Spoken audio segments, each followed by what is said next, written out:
कि हमारे उत्तर प्रदेश में और देश में 5 राज्यों के चुनाव होना है। अब हम ये सोचते हैं कि हमें किसको वोट करना चाहिए। तो दोस्तों, ये तो आप लोगों पर निर्भर करता है कि किसे आप वोट देंगे, किसको नहीं देंगे। मगर मैं आप लोगों से अनुरोध करूंगा कि देखिए, जो पिछली सरकारें थी, कांग्रेस सरकार आई, 70 साल हमारे देश पर राज्य किया, मगर हमें क्या दिया ये आप लोग भली भांति जानते हैं। उत्तर प्रदेश में पिछली सरकारों में आपने देखा होगा, जो सबसे बड़ी समस्या है, हमें क्या चाहिए। समस्याओं की बात बाद में करेंगे। पहले तो हम अपनी जरूरतों को समझते हैं कि जरूरतों में हमें क्या चाहिए। हमें पीने के लिए पानी चाहिए। दूसरी बात, हमें खाने के लिए अन्न चाहिए। और तीसरी बात, हमें रोजगार चाहिए। तो रोजगार, अब सरकार सबको तो नौकरी नहीं दे देगी। जो लोग पढ़े लिखे हैं, समझदार हैं, उनको तो सरकार नौकरियां दे सकती है। अनपढ़ों को भी सरकार ने नौकरियां दी हैं। उस टॉपिक पे हम नहीं बोलेंगे, मगर हमें क्या चाहिए ये टॉपिक है। तो हमें अन्न चाहिए, हमें पीने के लिए पानी चाहिए। तो अन्न जो हमारे इस समय योगी जी की सरकार है उत्तर प्रदेश में, हमें एक बार नहीं 2-2 बार राशन मिल रहा है। नंबर 1 बार, एक बार नहीं 2-2 बार राशन दिया जा रहा है हर 15 दिन में। खाओ तो खाओ, बाकी बचे तो बेच दो। अंत्योदय कार्ड पर 35 किलो राशन दिया जाता है। ये बात अलग है कि हमारा राशन कार्ड नहीं बना है, वो किन्हीं कारणों से नहीं बना। हमें जो शौचालय मिला वो भी केवल उसका ढांचा तैयार कर दिया गया और अभी तक ना उसमें सीट रखी है, ना उसमें कोई लेटरिन जा सकता है। जब सीट ही नहीं रखी है, ना उस पर प्लास्टर है, कुछ भी नहीं हुआ है।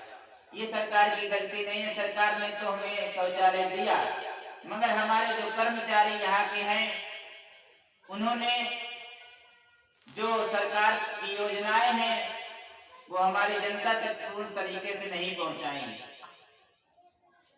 और मैं बता रहा हूं कि राशन कार्ड, तो राशन कार्ड मैं पहले कहीं और रहता था, जब मैं यहाँ आया तो इस वजह से हमारा राशन कार्ड नहीं बन पाया। खैर कोई बात नहीं, मैं बात करता था कि आप लोगों को क्या चाहिए। तो मैंने बात की पानी की। तो पहले की सरकारों ने और आज की सरकारों में आपको पता ही होगा कि जगह जगह नल लग गए हैं। 5-6 घरों के बाद 5-6 घरों को मिलाकर के एक नल सरकार ने उपलब्ध कराया। दूसरी बात, हमें खाने के लिए 2-2 बार राशन दे रही है, महीने में 2 बार। हमें कितना चाहिए? 35 किलो एक बार में, 2 बार में 70 किलो हो जाता है। उसके साथ में रिफाइंड दाल, चीनी, तेल, नमक, ये भी सरकार हमें उपलब्ध करवा रही है। हमारे बच्चों के लिए, पढ़ने के लिए, शिक्षा के लिए सारे स्कूलों का जीर्णोद्धार किया गया है, सारे स्कूलों में बदलाव किया गया है। शिक्षा पे भी सरकार ने बहुत अच्छा काम किया है। और हमें यातायात की दिक्कतें होती थी, हमारे गांव में अंधेरा रहता था, आज हमारे गांव में बिजली पहुंच रही है। और बिजली जो पिछली सरकारों में एक रात का हफ्ता होता था, एक दिन का हफ्ता होता था, मगर आज रात दिन नहीं, पूरे 18 घंटे बिजली दी जाती है। और बिजली से क्या होता है कि हमारा सारा रोजगार बिजली से ही चलता है, क्योंकि हम कुछ भी करते हैं बिना बिजली के आजकल कुछ नहीं होता है। तो बिजली का होना बहुत जरूरी है, इसलिए सरकार हमें बिजली उपलब्ध करवा रही है, वो भी 18 घंटे गांव के लिए और शहर के लिए 24 घंटे बिजली देती है। तो रोजगार भी हमारा चलेगा। सरकार बैंक से लोन भी देती है हमें बिजनेस करने के लिए। और कितनी योजनाएं गिनाएं, हजारों प्रकार की योजनाएं हमारी बेटियों के लिए। सुमंगला योजना, बेटी बचाओ बेटी पढ़ाओ के नारे के साथ सुमंगला योजना चल रही है। आज हमारी बेटियों को पढ़ने के लिए स्कॉलरशिप भी दी जा रही है, हमारे बच्चों को ड्रेस भी दी जा रही है, काफी किताबें भी उपलब्ध कराई जा रही हैं। तो सरकार गलतियां कहाँ कर रही है? आप बताइए, आपको क्या चाहिए? गरीब आदमी को क्या चाहिए? खाने के लिए अन्न, पीने के लिए पानी, रोजगार के लिए बिजली, और क्या चाहिए? दूसरी बात कि हमें कैसी सरकार चुनना चाहिए, तो हमें राष्ट्रवादी सरकार चुनना चाहिए, जो हमारे देश को समझे, जो हमारे देश को उत्थान की ओर ले जाए। पहले आप जानते थे 2014 में जब कांग्रेस की सरकार थी तो हमारे वीर जवानों के सिर काट लिए जाते थे और पाकिस्तान ले जाता था। जब पाकिस्तान ले जाता था सिर काट के, मगर हमारे देश के नेता कुछ नहीं कर पाते थे। आज हमारे मोदी जी ने क्या किया? उस पाकिस्तान को उसी की भाषा में जवाब दिया, एयर स्ट्राइक कर दी, सर्जिकल स्ट्राइक कर दी। एक बार नहीं, दो बार पाकिस्तान को उसकी ही भाषा में जवाब दिया। यही होता है सुशासन। उत्तर प्रदेश में जहां आप देखते थे कि इतनी लूट घसोट गुंडागर्दी थी कि जनता त्राही त्राही कर रही थी, आज एक भी लूट घसोट नहीं होती है। योगी जी के 5 सालों में एक भी दंगा प्रदेश में नहीं हुआ, जो कि पिछली सरकारों में आए दिन दंगा हुआ करते थे। हमें लड़ाया जाता था, केवल एक ही मोटिव रहता था कि हमें वोट मिले, क्योंकि आज हमारे देश की संस्कृति को भी बचाया जा रहा है। हमारे देश की संस्कृति, जब हमारे मान लीजिए किसी शहर का, किसी सिटी का या किसी गांव का उत्थान होगा तो वहां रोजगार तो बढ़ेगा ही बढ़ेगा।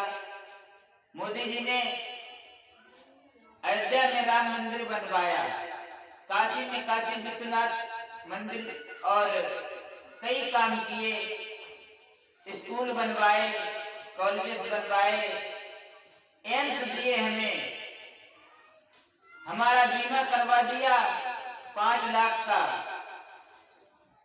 जिससे कि हम 5 लाख तक का इलाज करवा सकें निःशुल्क। पहले पुलिस का क्या होता था कि हम थानों के चक्कर लगाया करते थे, पुलिस चौकियों के चक्कर लगाया करते थे, मगर हमारी कोई सुनने वाला नहीं होता है। आज हम एक फोन करते हैं हेलो, और 15 मिनट में पुलिस हमारे दरवाजे पर आ जाती है। सुशासन इसे कहते हैं। यह है सुशासन, गुंडागर्दी बिल्कुल खत्म हो गई। किनके लिए ये सरकार दुखदाई है? जिन्होंने इस देश को लूटा है। आज सारे गुंडों के ऊपर, उनके घरों के ऊपर, उनकी जमीनों के ऊपर बुलडोजर चलाया जा रहा है। तो भैया बुलडोजर उसी के ऊपर चलेगा, अब हमारे ऊपर थोड़ी ना चलेगा, ना हमारे घर पे चलेगा, क्योंकि ये हमारी संपत्ति है। हमने अपने खून पसीने से इसको सींचा है, अपने खून पसीने से बनाई है। जिन्होंने लूट घसोट करके बड़े बड़े महल और बड़े बड़े मॉल खोल रखे थे, गरीबों की जमीन पर अवैध कब्जा करके उनके ऊपर बुलडोजर चला, और उसी जमीन पर आज हमारे गरीबों के लिए आवास बनाए जा रहे हैं। चीन जो हमें हमेशा आंख दिखाया करता था, मोदी जी ने आज इसको उसी की भाषा में जवाब दे दिया। तो हमें अपना राष्ट्र बचाना है, हमें अपना देश बचाना है। और जब हम अपने राष्ट्र बचा लेंगे, नहीं तो क्या होगा, जब हमारा राष्ट्र ही नहीं होगा, हमारा देश ही नहीं होगा, तो आप लोगों ने देखा होगा जो अफगानिस्तान की स्थिति हुई, वही स्थिति हिंदुस्तान में भी हो जाती। हिंदुस्तान का भी वही हाल हो सकता था, क्योंकि अफगानिस्तान की सरकार, जिसके पास कई लाख सैनिक थे, मगर उन्होंने थोड़े से आतंकवादियों के सामने घुटने टेक दिए। ये होती है सरकार चलाने का।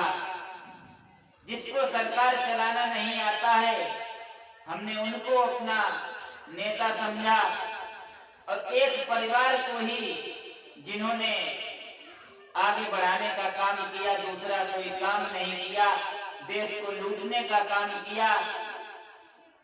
70 साल हमारे देश पर राज्य किया, और उन्होंने हमें क्या दिया? कुछ नहीं दिया। उन्होंने हमें बर्बाद कर दिया। अब हम एक दूसरे टॉपिक पे आते हैं। आप लोग सर्च करके देखना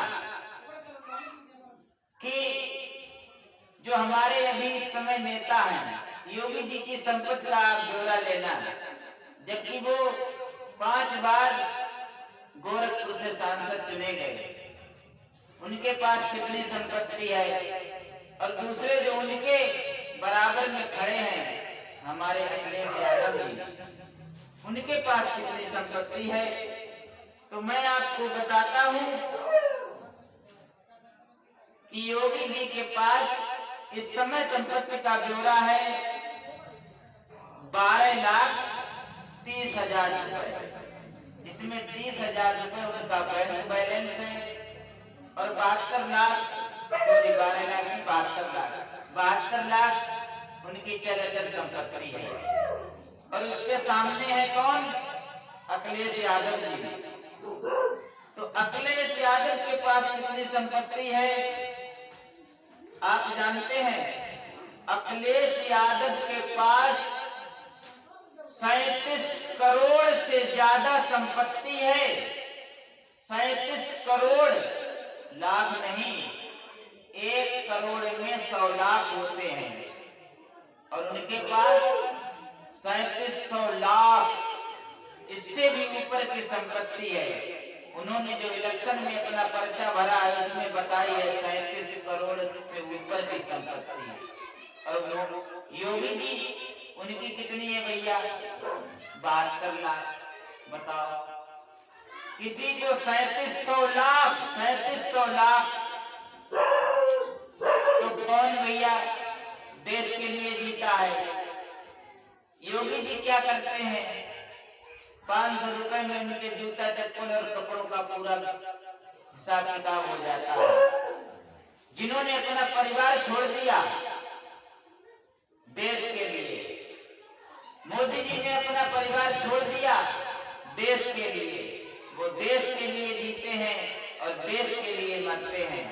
हमेशा 24 घंटे यही सोचते रहते हैं कि हमें देश के लिए जीना है। मोदी जी की भी मैं संपत्ति बताता हूँ। मोदी जी की संपत्ति है 1,51,00,000। 1,51,00,000 उनकी चल अचल संपत्ति है। 2014 का ये ब्यौरा है, 2014 में, जबकि वो प्रधानमंत्री बने और उन्होंने 20 साल गुजरात के मुख्यमंत्री रहे, तब उनकी संपत्ति 1 करोड़ तक पहुंच पाई, 1.5 करोड़। और हमारे मुख्यमंत्री माननीय अखिलेश जी, इनके पास 37 करोड़ की संपत्ति है। ममता बनर्जी आती हैं, वो भी कहती हैं हवाई चप्पल पहन के चलती हैं, मगर उनका भी आप ब्यौरा देखेंगे तो उनके नाम इन्होंने अपनी संपत्ति बताई कितनी, 30 लाख। और जबकि उनके भतीजे की संपत्ति कितनी है, 100 करोड़।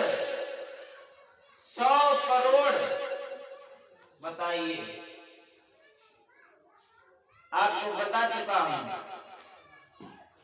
कि करोड़, 100 करोड़। और एक जो प्रधानमंत्री है उसकी कितनी है, 1.5 करोड़। बताइए कहां से तुलना करेंगे। डिंपल यादव जी, डिंपल यादव जो भाभी जी है हमारी, उनकी संपत्ति वो केवल 125 करोड़ का केवल एक लैपटॉप चलाती हैं।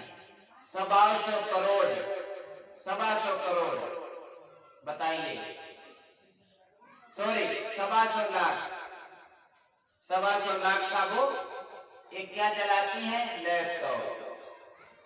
इसके बाद राहुल गांधी, राहुल गांधी की 155 करोड़ की संपत्ति है, 155 करोड़। सोचना आप गिनते गिनते थक जाएंगे। और जबकि इन्होंने 1600 करोड़ की संपत्ति बचा ली, उसका कोई ब्यौरा नहीं दिया। 1600 करोड़, 1600 करोड़। इनके जो मंत्री हैं कमलनाथ, उनकी संपत्ति कितनी है, 400 करोड़। जो इन्होंने पर्चा भरा उसमें दाखिल की है, पता नहीं पैसे कितनी होगी, 400 करोड़। अब आ जाते हैं मायावती की तरफ। तो मायावती जी की संपत्ति जो है, उन्होंने अपनी संपत्ति बताई 13 करोड़, 13 करोड़ बताई। और भाई की संपत्ति कितनी है, 1300 करोड़ उनके भाई की संपत्ति है। अंदाजा लगाइए बंधुओं कि 1300 करोड़ की संपत्ति उनके भाई के नाम है। उन्होंने तो अपनी 13 करोड़ ही लिखाई। बताइए आप, ये संपत्ति कहां से आई? इतने बड़े ये घर के क्या जिम्मेदार थे? नहीं, ये सब पैसा हमारा है, हमारे देश की जनता का है। तो ये इसी से आप अंदाजा लगा लीजिए कि कैसे नेता है हमारे देश में। अब हमारे डिंपल भाभी ने एक गांव को जो गोद लिया था, आज आप उस गांव की स्थिति देखेंगे तो उस गांव में आज तिरपालों के अलावा किसी के घर पे छत नहीं है। बहुत से घर ऐसे हैं जहां छत नहीं है। जबकि मोदी जी ने, योगी जी ने बड़ा प्रयास किया, मगर जहां इनकी सरकारें, इन्होंने गोद लिया मगर उस गांव में एक सड़क नहीं है। आप नेट पे सर्च करके देखना, आपको पता चलेगा कि कितना विकास कराते हैं। हम अपने यहाँ का विकास बताते हैं। पिछली सरकारों में 4 घंटे भी लाइट नहीं आती थी, आज हमको 18 घंटे लाइट मिलती है। तो दोस्तों, हमें किसको वोट देना चाहिए? और पहले अंबेडकर गांव बनाए जाते थे, उन्हीं गांव का विकास हुआ करता था।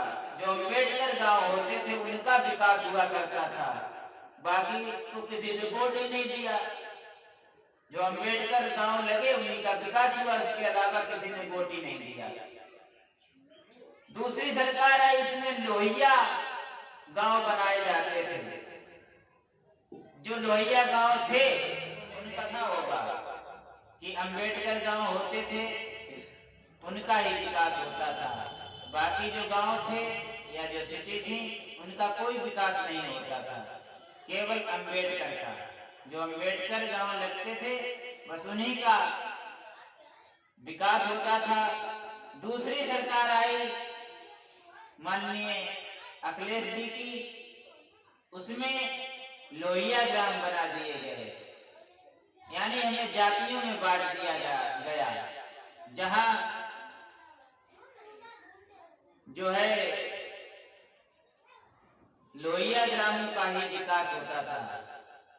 मगर एक सरकार आई माननीय श्री नरेंद्र मोदी, माननीय श्री योगी आदित्यनाथ जी की, जिसमें सबका साथ सबका विश्वास को साथ में नारा लेकर चले कि सबका साथ सबका विकास सबका विश्वास। यही सरकार जिसने न किसी को हिंदू देखा, न किसी को मुस्लिम देखा, न किसी को सिख देखा, न ईसाई, न भंगी, न चमार, न धानुक, न धोबी, न ब्राह्मण, न ठाकुर, न वैश्य, कुछ नहीं देखा। वो किसमें हो पाया? इस सरकार में हो पाया। ये राष्ट्रवादी सरकार जो हमारी संस्कृति को बचाने का काम कर रही है, जो हमारे देश को बचाने का काम कर रही है, वो एक सरकार है, वो सरकार है भारतीय जनता पार्टी। क्योंकि इसने राम मंदिर जिसपे हम 500 सालों से लड़ते रहे और एक दूसरे का खून बहाते रहे, और इलेक्शन जब होता था तो केवल राम मंदिर का ही मुद्दा उठा दिया जाता था और इसी पर हिंदू और मुसलमान का वोट बट जाया करता था। मगर पहली सरकार आई जिसने राम मंदिर का मसला सुलझा दिया और जिसके पक्ष में फैसला आया उस हिसाब से राम मंदिर बना दिया गया। अब वो टॉपिक खत्म हो गया। अब हमें लड़ाने वाली राजनीति नहीं चाहिए, अब हमें विकास की राजनीति चाहिए। इसलिए अगर आप विकास चाहते हैं तो कृपया भारतीय जनता पार्टी को विजय बनाएं, क्योंकि जब विकास होगा तो सभी का उत्थान होगा, हमारे देश का उत्थान होगा। और जो राष्ट्रवादी पार्टी है, जो देश बचाने का काम करती है, जिसने चीन जब हमें आंखें दिखाता था तो आज उसी की भाषा में उसे जवाब दिया। उसने हमारे 20 मारे, हमने उसके 40 मारे। पाकिस्तान ने आंख दिखाई तो उसने जिस भाषा में समझा, हमारी सरकार ने उसी भाषा में उसे जवाब दिया। सर्जिकल स्ट्राइक की, फिर भी नहीं समझ में आया तो एयर स्ट्राइक कर दी, और फिर भी नहीं समझ में आएगा तो हमें विश्वास है कि हमारी सरकार उसे दूसरी भाषाओं में और भी समझाना जानती है। वो जैसे समझेगा वैसे हमारी सरकार उसे समझाना जानती है।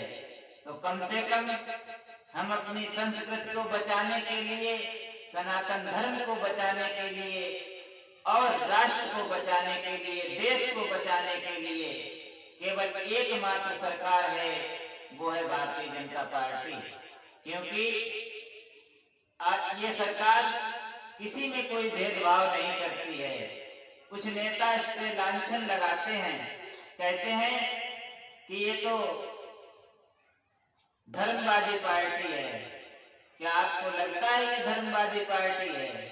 कहाँ पे इसने गुरुद्वारे गिरवा दिए, कहाँ पे मस्जिदें गिरवा दी, क्या कर दिया? कुछ नहीं किया, केवल विकास किया। और जब जो जैसे समझता है उसे वैसे समझाया जाता है, उसी की भाषा में जवाब देना होगा हमें। आज हमें उठ खड़े होना होगा और उसी की भाषा में जवाब देना होगा, क्योंकि जो जैसे समझता वो जमाना चला गया। गांधी जी ने क्या मंत्र दिया था जानते होंगे आप, कि कोई तुम्हारे एक गाल में थप्पड़ मारे तो दूसरा कर दो। आता था, इससे समझ जाते। आजकल हमारी जनता राष्ट्रपिता कहती है गांधी जी को। अरे वो तो राष्ट्रपिता कहती है, देश के पिता। मैं तो अपना पिता बनाने में भी मुझे शर्म आती है ऐसे लोगों को जो ये कहें कि कोई एक थप्पड़ मारे तो दूसरा गाल कर दो। ऐसे आजादी मिल जाती है। हम भूल जाते हैं जिन्होंने हमारे देश के लिए कुर्बानियां दी। सुभाष चंद्र बोस, सरदार वल्लभ भाई पटेल, भगत सिंह, चंद्रशेखर आजाद, जिन्होंने अपने खून से इस देश को सींचा, उनकी कुर्बानी को भूलकर हम किसकी बातों पे आ गए? जवाहरलाल नेहरू की। उसे हमने प्रधानमंत्री बना दिया। हमने नहीं बनाया था, गांधी जी ने बनाया था। और उसका खामियाजा हमें क्या भुगतना पड़ा कि दूसरा पाकिस्तान बन गया। जानते हैं आप लोग, नेहरू जी की गलती थी जो पाकिस्तान बन गया। गांधी जी की गलती थी जिससे पाकिस्तान बना। और हमारे देश में आज भी जैसा हमें पढ़ाया गया हमने वैसा पढ़ा। दे दी हमें आजादी बिना खड़ग बिना ढाल, साबरमती के संत तूने कर दिया कमाल। क्या कहें ऐसे लोगों से कि बिना खड़ग हमारे लाखों हजारों की संख्या में हमारे देशवासियों का खून बहा, कहते हो बिना खड़ग बिना ढाल। अरे हमारा जो धर्म है उसमें भी तो ये भगवान रामचंद्र थे, उन्होंने भी आतताइयों का आतंक मिटाने के लिए शस्त्र उठाया था, क्योंकि शस्त्र उठाना हमारी परंपरा रही है। आज हमारे देश को कुछ राजनीतिक तत्व हमारे देश को बदनाम करना चाहते हैं, खालिस्तान बनाना चाहते हैं। और अगर हमें इस सभी से बचना है तो उसका एक ही रास्ता है, वो है Bharatiya Janata party. Prime minister माननीय श्री मोदी जी, अगर हमारी ये बात आप लोगों को अच्छी लगे तो कृपया हमारे वीडियो को लाइक शेयर जरूर करना। लाइक करें या ना करें, मगर शेयर भैया जरूर कर देना, ताकि हमारे विचार और लोगों तक पहुंचे और ज्यादा से ज्यादा लोग कमेंट करके हमें बताएं कि अगर हमसे कोई भूल हो गई है तो उसके लिए हमें कमेंट करके हमें बताएं। अगर हमने अच्छी बात कही है तो उसके लिए भी हमें कमेंट करें। एक बात जरूर आती है योगी जी के शासन में हमारे किसान भाइयों की तरफ से कि ये जो जानवर हैं इनको जो है छोड़ रखा है, तो गौवंश छूटा है भैया। हमारा भी कुछ कर्तव्य है कि हम गौवंश की रक्षा करें। हम सिर्फ अपना देखते हैं, हमें भी गौवंश की रक्षा करनी चाहिए। और हम सरकार से ये अनुरोध करते हैं कि हमारे किसान भाइयों की ये मांग जरूर मतलब इसकी तरफ ध्यान दें और इसका कुछ अच्छा निष्कर्ष निकालें, जिससे कि हमारे किसान भाइयों को किसी तरह की कोई परेशानी ना हो। और हम यही कहना चाहेंगे कि हमारे योगी जी को आप लोग जानते हैं कि उन्हें 5 साल हो गए, मगर दोस्तों एक बात पे आप गौर नहीं करते हैं कि हमारे देश में 2.5 साल से कोरोना जैसी महामारी फैली हुई है। हमें जब पता चलेगा जब हमारे घर में एक कोरोना का मरीज होगा और हम उसमें प्राइवेट में उसका इलाज कराएंगे, तब हमें पता चलेगा कि हमारी सरकार ने हमारे लिए क्या किया। अरे हम एक मरीज का इलाज सही से नहीं करवा सकते और हमारे योगी जी तो लाखों और मोदी जी तो लाखों मरीजों का इलाज बिना शुल्क बिना पैसे के करवा रहे हैं। बताइए, इतनी बड़ी महामारी, अमेरिका जैसा सुपर पावर देश जिसने अपने घुटने टेक दिए, उस देश उस बीमारी से लड़ते हुए हमारी सरकार ने इतना विकास किया और जब हम उन्हें आगे मौका देंगे तो पता नहीं कितना विकास करेंगे। इसी के साथ हम अपनी वाणी को विराम देते हैं। अगर आप लोगों को हमारा ये वीडियो पसंद आया है तो कृपया इसे शेयर अवश्य करें, क्योंकि जितने ज्यादा लोगों में पहुंचाएंगे, ये हमारे धर्म की खातिर, हमारे देश की खातिर ये जरूरी है कि ज्यादा से ज्यादा लोगों तक हमारा ये मैसेज पहुंचे। धन्यवाद।